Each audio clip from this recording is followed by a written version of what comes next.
तो पिछले एपिसोड में मेंग्यान और चारों बड़े फैमिली के मास्टर के बीच में नेगोशिएशन हुआ था, लेकिन जब उन्होंने 70% रिसोर्स को मांगने की बात की थी, उसके बाद मेंग्यान गुस्से में वहां से चली गई थी। अब इसमें से एक मास्टर कहने लगता है कि यह नेगोशिएशन लगभग 15 दिनों तक चला है, लेकिन आखिरकार वह गुस्से में यहाँ से चली गई। फिर वह कहने लगता है कि जब शुरुआत में हम लोग यहाँ पर आए थे, तब उस वक्त हमने 50% रिसोर्स को हैंड ओवर करने की बात की थी, लेकिन उस वक्त मेंग्यान ने हमें डायरेक्टली मना नहीं किया था। और उसके बाद यह नेगोशिएशन जैसे जैसे आगे बढ़ता गया, 10 दिन के बाद हमने 60% रिसोर्स को हैंड ओवर करने की बात की, लेकिन उस वक्त भी मेंग्यान हमारे ऊपर गुस्सा नहीं हुई थी और वो यहाँ से नहीं गई थी। लेकिन फिर हमने जैसे ही 70% रिसोर्स को हैंड ओवर करने की बात की, उसके बाद मेंग्यान इस बात से बहुत ही ज्यादा गुस्सा हो गई और इसी के साथ वो यहाँ से चली भी गई, जिस बात से साफ पता चलता है कि वो इस बात से बिल्कुल भी खुश नहीं है। इसलिए अगर हम इसमें थोड़ा सा और पीछे हो जाएं, तब हो सकता है कि मेंग्यान हमारी बातों से सहमत हो जाए। उसकी यह बात सुनकर मो फैमिली का मास्टर कहता है कि डुआन मास्टर ने तो इस सिचुएशन को बहुत अच्छे से एनालाइज किया है। तभी टियानजी कहने लगता है कि हम यहाँ पर 15 दिनों तक रुकने के लिए तैयार हो गए, इसलिए क्या इसका मतलब ये नहीं है कि हम और ज्यादा रिसोर्स को पाना चाहते हैं। अब उसकी यह बात सुनकर दूसरा मास्टर कहता है कि अगर हमने उनके ऊपर और ज्यादा दबाव बनाया, तब हो सकता है कि कुछ समय के बाद वो रिसोर्स को हैंड ओवर करने के लिए रेडी हो जाएंगे। इसके बाद ये सभी मास्टर यहाँ से अपने अपने घर के लिए निकल जाते हैं। इसके बाद हम देखते हैं कि मो फैमिली का मास्टर अपने घर के पास आ जाता है और कहता है कि जब तक मुझे बहुत ज्यादा रिसोर्स नहीं मिल जाता, तब तक यह सेंसिंग सिटी ही मेरा घर होगा। लेकिन इसके बाद वो जैसे ही अपने दरवाजे पर आता है, उसके दरवाजे से कोई एक अनजान आदमी निकलता है, जिसे देखने से लग रहा था कि वो बहुत आराम से यहाँ पर रह रहा है। लेकिन अब इस आदमी को अपने घर में देख मो फैमिली का मास्टर हैरान हो गया था और वो उससे पूछने लगता है कि तुम कौन हो और आखिर तुम मेरे गार्डन में क्या कर रहे थे। तब इसकी बात सुनकर वो आदमी कहता है कि ऐसा लगता है कि तुम मो फैमिली के मास्टर हो। और इसके बाद वो इसे बताता है कि आज से 10 दिन पहले मैंने वांजियन पवेलियन के साथ में एक डिस्ट्रीब्यूशन कॉन्ट्रैक्ट साइन किया था और इस कोर्टयार्ड को खरीदने के लिए मैंने पैसे भी चुकाए हैं। लेकिन अब उसकी यह बात सुनकर मो फैमिली का मास्टर गुस्सा हो जाता है और इसे लगता है कि वो आदमी कोई बकवास कर रहा है। जिसके बाद वो आदमी इसे वांजियन पवेलियन के साथ में साइन किए हुए कॉन्ट्रैक्ट को दिखाता है और अब इसे देखते ही मो फैमिली का मास्टर बहुत ही ज्यादा हैरान हो जाता है, क्योंकि उसे कुछ भी समझ में नहीं आ रहा था कि यहाँ पर चल क्या रहा है। इसके बाद वो आदमी से पूछता है कि यह सब क्या है, क्योंकि इन सब के बारे में तो मुझे कुछ भी पता ही नहीं है। तब उसके इस बात पर वो आदमी कहता है कि अब इस गार्डन का ओनर मैं हूँ और मैंने अभी से अपना वेयर हाउस बना लिया है, जिसकी वजह से मैं अब चाहता हूँ कि तुम शांति पूर्वक यहाँ से चले जाओ, क्योंकि तुम अब इसके बारे में कुछ भी नहीं कर सकते और अब यह जगह एक प्राइवेट घर हो चुका है, जिसकी वजह से तुम्हारे किसी भी हरकत के लिए तुम्हें पनिश भी किया जा सकता है। अब उसके इस बात को सुनकर मो फैमिली का मास्टर बहुत ही ज्यादा परेशान हो जाता है, क्योंकि वो अब इसके बारे में कुछ भी नहीं कर सकता था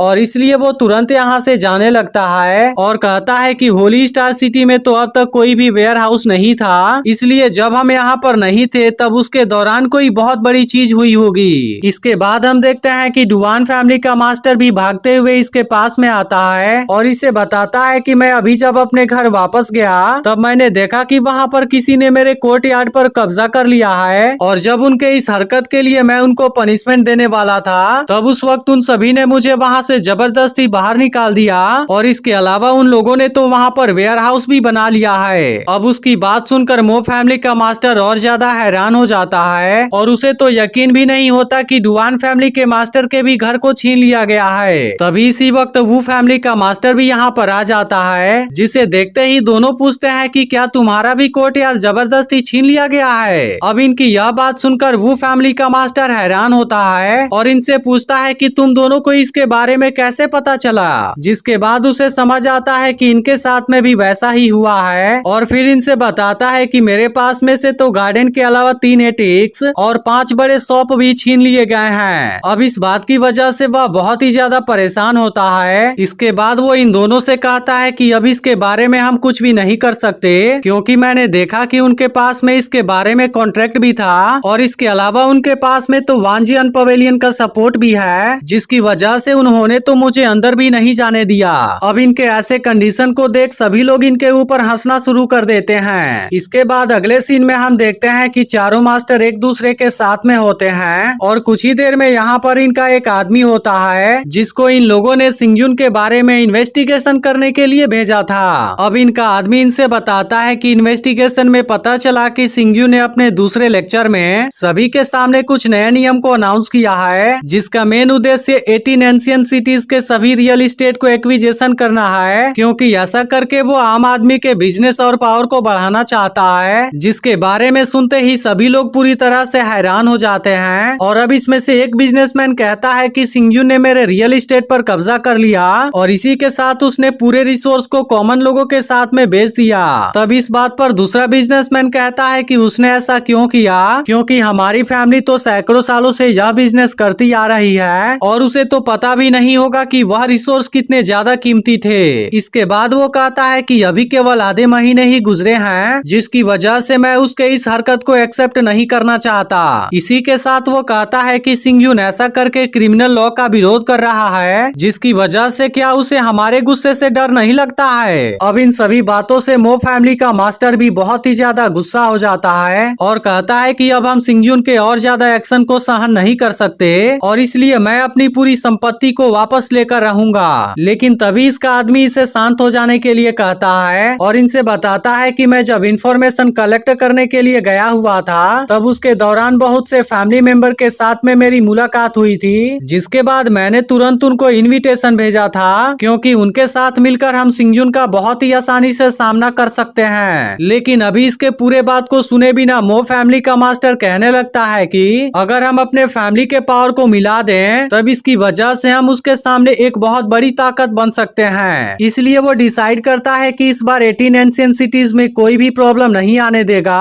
और सिंगजुन के इस हरकत के लिए उसे बहुत अच्छा सबक भी सिखाएगा। लेकिन तभी इनका आदमी इनसे बताता है कि मैंने जब उनके पास में इनविटेशन भेजा था तब उनके फैमिली मेंबर ने न केवल हमारा साथ देने से मना कर दिया बल्कि उन लोगों ने हमारे इस हरकत का मजाक भी उड़ाया। इसके बाद वो इनसे डरते हुए कहता है कि अब हमें 18 एंशिएंट सिटीज को छोड़ देना चाहिए। अब इस बात की वजह से मो फैमिली का मास्टर परेशान हो जाता है और अपने आदमी से इसके बारे में बताने के लिए कहता है। तब इनका आदमी बताता है कि अगर हमने ऐसा नहीं किया तब इसकी वजह से हमें क्रिमिनल कोर्ट में भेज दिया जाएगा और इस तरह से हमें जेल में सजा काटनी होगी। अब इसके बारे में सुनते ही इन लोगों की हालत खराब हो जाती है और इनको समझ आ जाता है कि बाकी फैमिली के मेंबर सिंगजुन के सपोर्ट में हैं, जिसकी वजह से वो उसके खिलाफ में कुछ भी नहीं करना चाहते और न ही उसके किसी भी फैसले का विरोध करना चाहते हैं। अब इस तरह से डुआन फैमिली के मास्टर को समझ आ जाता है कि असल में मेंग्यान ने इसी के लिए नेगोशिएशन करने के लिए बुलाया था, क्योंकि ऐसा करके वो हमें सिटी से बाहर रखना चाहती थी ताकि इसकी वजह से सिंगजुन को ज्यादा टाइम मिल सके और इसका फायदा उठाकर उसने अपने नए नियम को पूरी तरह से इम्प्लीमेंट कर दिया है। अब इस बात पर दूसरे मास्टर कहने लगते हैं कि हमने तो कभी नहीं सोचा था कि सिंगजुन हमारे साथ में ऐसी चालाकी करेगा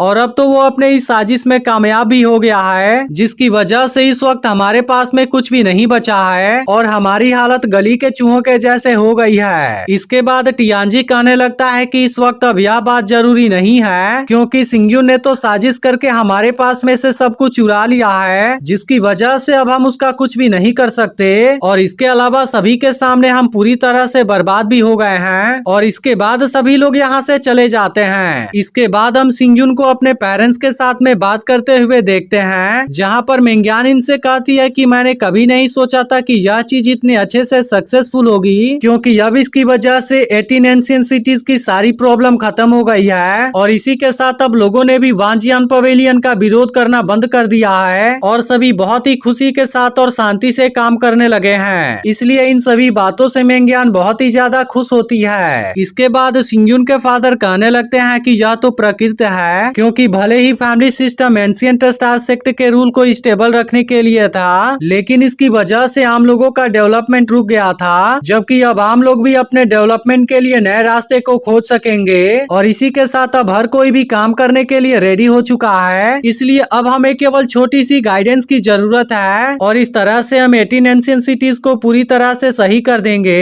और इसी के साथ हम बहुत कम समय में इसे रिकवर भी कर लेंगे। लेकिन इसी वक्त अचानक से यहाँ पर लूफान भी आ जाता है, जिसे देखते ही सिंगजुन समझ जाता है कि जरूर कोई बात हुई है और फिर लेफानी से बताता है कि चारों फैमिली के मास्टर अभी क्रिमिनल कोर्ट में आए थे और वो कह रहे थे कि वो आपसे फेस टू फेस सामना करना चाहते हैं, जिसकी वजह से उनकी बात ने एक बहुत बड़ी भीड़ को इकट्ठा कर लिया और अब पूरे सिटी में लाइफ और डेथ की बात फैल चुकी है, जिसके बारे में सुनकर सिंगजुन कहने लगता है कि वो तो बहुत ही जल्द आ गए और इसके बाद वो अपने पेरेंट्स से क्रिमिनल कोर्ट में चलने के लिए कहता है, जिसके बाद इसके पेरेंट्स भी इसके साथ में जाने के लिए रेडी हो जाते हैं और यह एपिसोड यहीं पर एंड हो जाता है। तो वीडियो अच्छी लगी हो तो ज्यादा से ज्यादा लाइक करना, लेकिन अगर आपने इसके पिछले एपिसोड को मिस कर दिया हो तो लेफ्ट वाली वीडियो भी जरूर देख लेना।